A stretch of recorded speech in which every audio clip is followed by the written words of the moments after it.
Honourable Chairperson, sir, Honourable Chairperson, Madam, I've been allotted 18 minutes by my party, so I hope I'll be able to get the entire 18 minutes. I'm starting my stopwatch now. I rise today on behalf of the All India Trinamool Congress to dissect and oppose the Finance Bill 2526. Albert Einstein famously said that the hardest thing in the world is to understand income tax. Similarly, we find it very hard to understand why this government's taxation policy continues to widen the stark divide between the two Indias.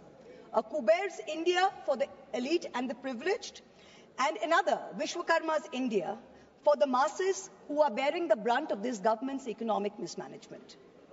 We have just finished the spectacle of the Mahakumbh, with faith drawing millions to the holy Sangam at Prayag.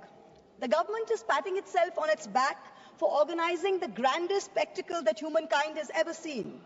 It is a small concern that the same UP government who was unable to count the number of deaths in the Kumbh stampedes and give the country a number was magically able to insist that precisely 63 crore people had bathed in the river. Now 63 crores is the entire adult population of India, which statistically implies that every single one of us sitting here has bathed in the Kumbh. I certainly haven't bathed in the Kumbh. Most of us sitting around me have not bathed in the Kumbh. But this mirage continues. This great mirage is continuing. Similarly, much like the great taxation mirage that this government has created. In December 24, in response to a parliamentary question, the Finance Ministry provided certain crucial statistics on taxpayers in this country. What did we learn? We learned that there are 8 crore people in this country who filed taxes. But out of that, only 56 lakh people earn more than 15 lakhs per annum.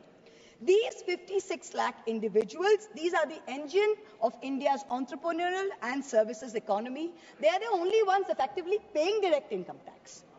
Now with the new exemption structure, those earning up to 12.5 lakhs annually will pay zero tax.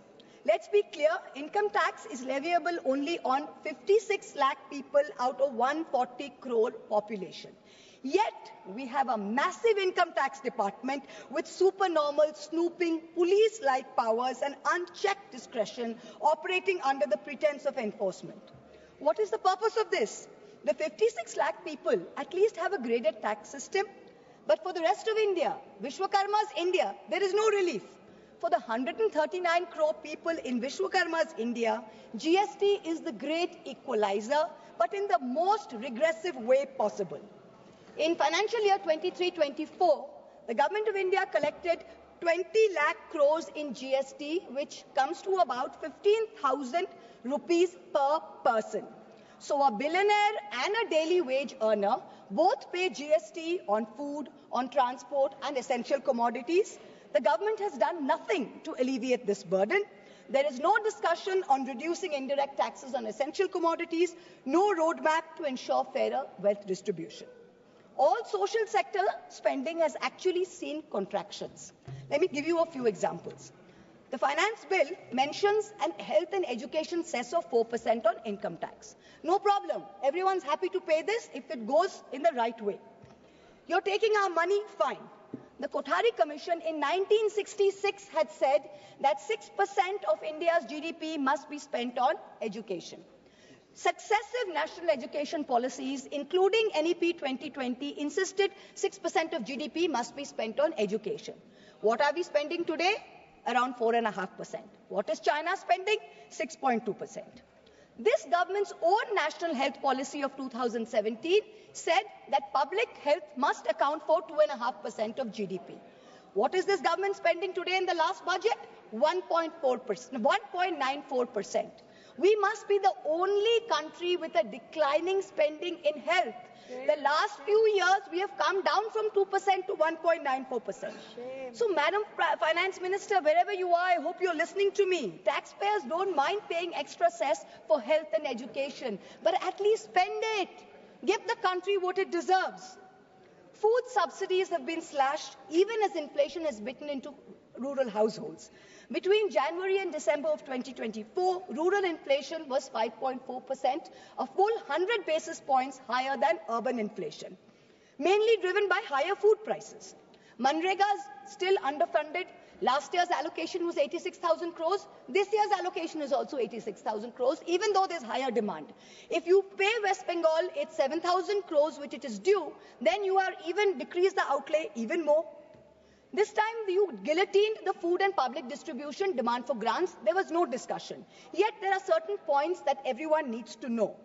This country has a National Food Security Act in 2013, which mandates that 75% of urban households and 50% of urban households must have coverage. 75% of rural and urban must have coverage.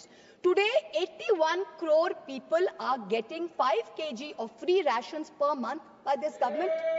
This is dependent on the 2011 census. Now, the government on affidavit told the Supreme Court that we haven't had a census since 2011. We don't even know when the next census is going to be. So the government says, well, how are you going to revise the numbers? There are many poor people who are not getting rations.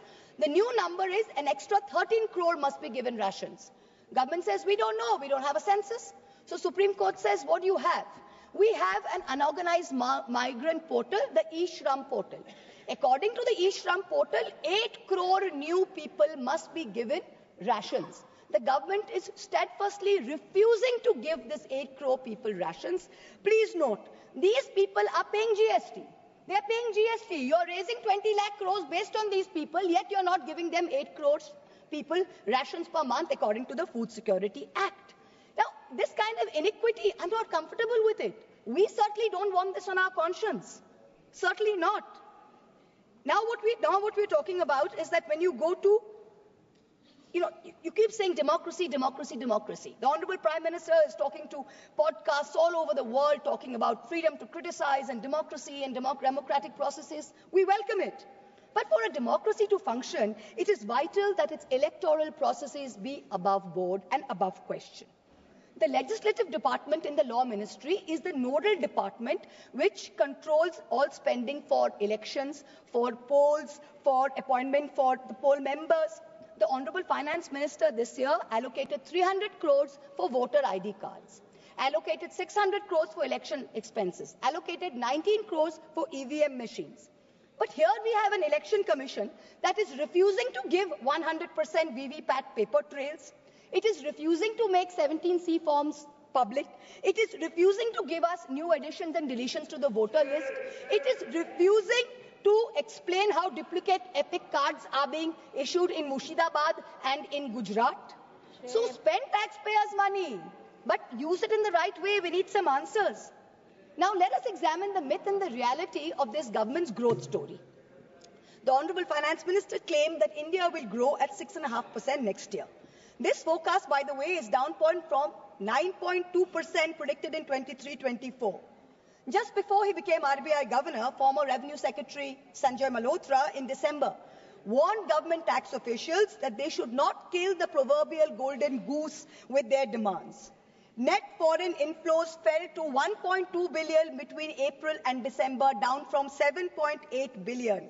Private investment is weak. Manufacturing is stagnating at 17% of GDP. Rural unemployment is 9%.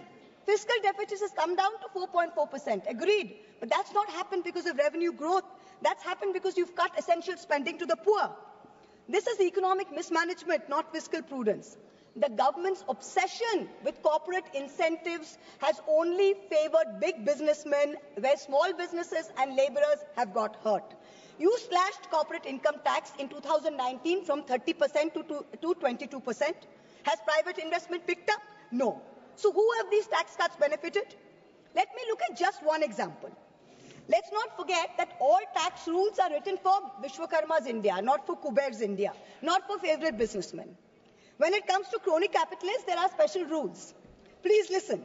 In 2016, there was a rule that there can be no SEZ which has only a power plant. No power plant, only SEZ.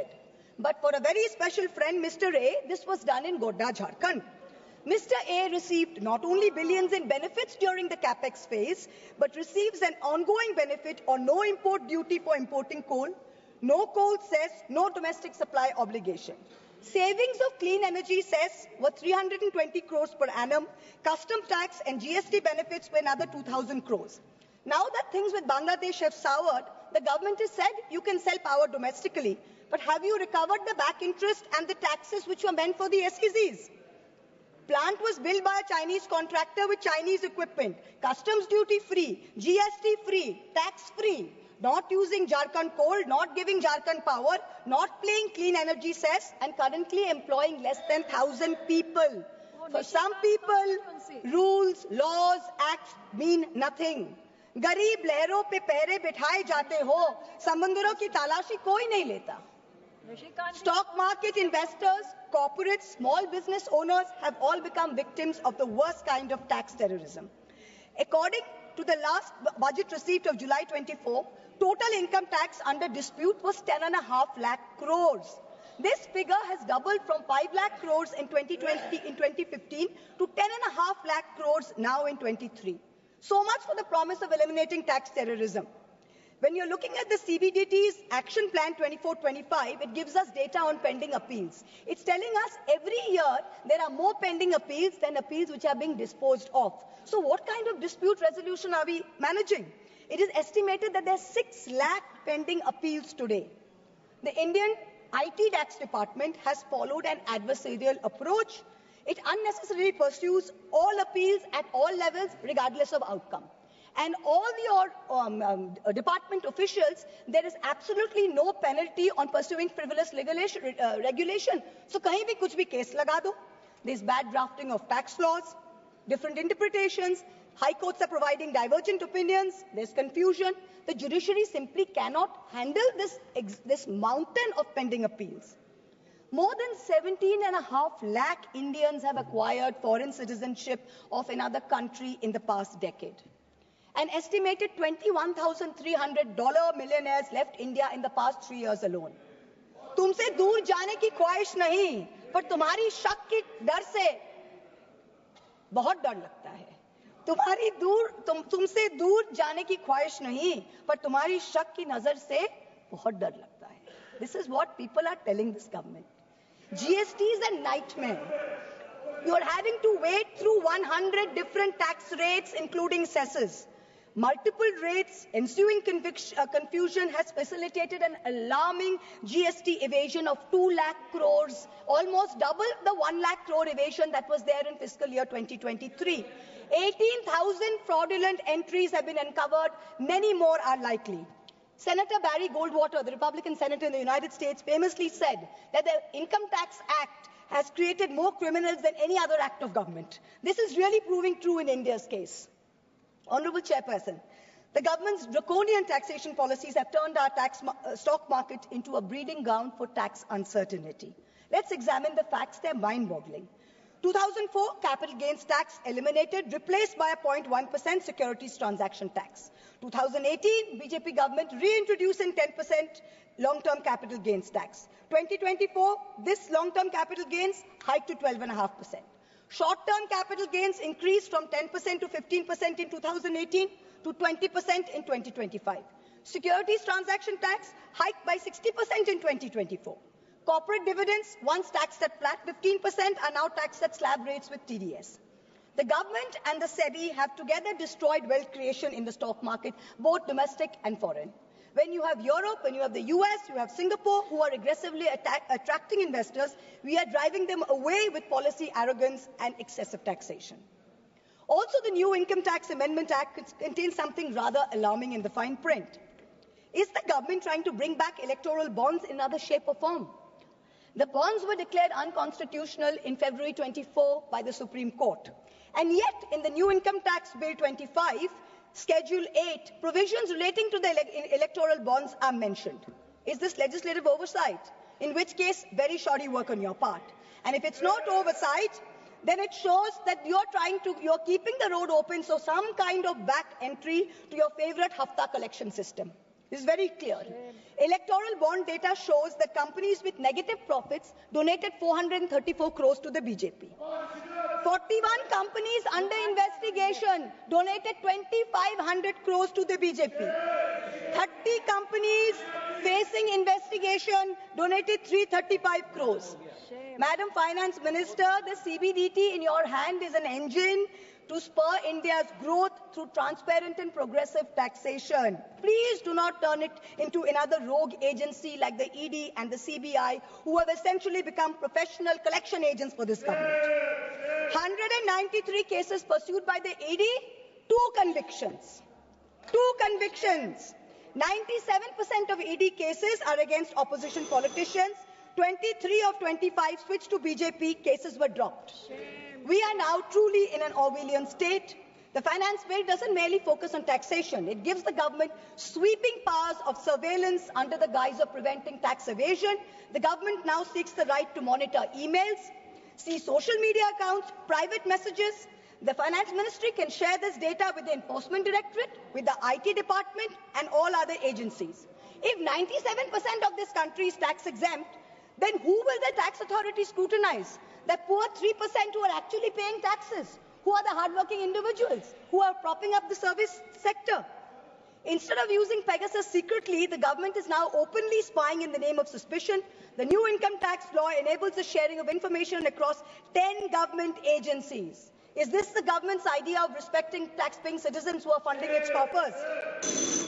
I've got time, madam, 2 minutes. While I always try and stick to the narrow confines of a topical debate, I am now going to take a cue from the Honourable Prime Minister, who so effectively managed to speak about Vasudhaiva Kutumbakam when asked a pointed question by the US media about crony capitalists and their accountability to the law.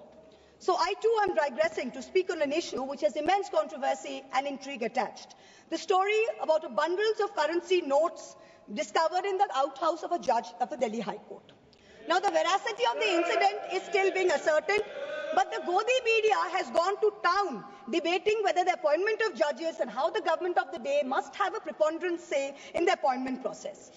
We saw the Sushant Singh Rajput case suicide and how an innocent woman was vilified by the Godi media, name dragged through the mud. Same thing happened in my case. Now you see this media are trying to mahol banao. They're trying to toe the government line to suborn the higher judiciary. Someone who cannot be named in this house, who presides over a neighbouring chamber, has already added his 2 cents and said how he thinks that the government should do away with the collegium system.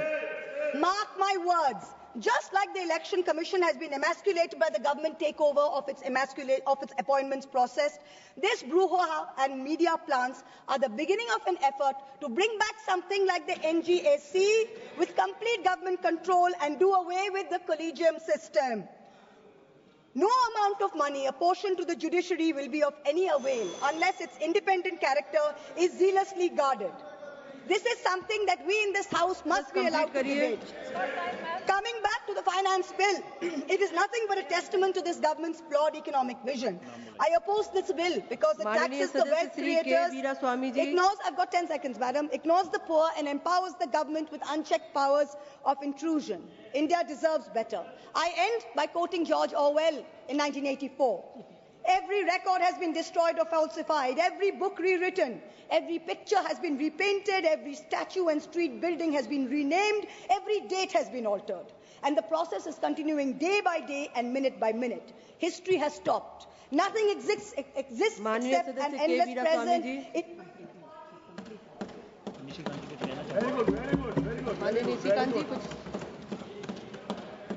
Rule है. Thank you very much, madam. Point of order है. Speaker का direction 115. वो ये कहता है कि कोई भी माननीय सदस्य यदि कोई आरोप लगाते हैं, एक बड़ा आरोप उन्होंने ईडी और सीबीआई पर लगाया कि वो सरकार की तरफ से जो है पैसा कलेक्ट करते हैं.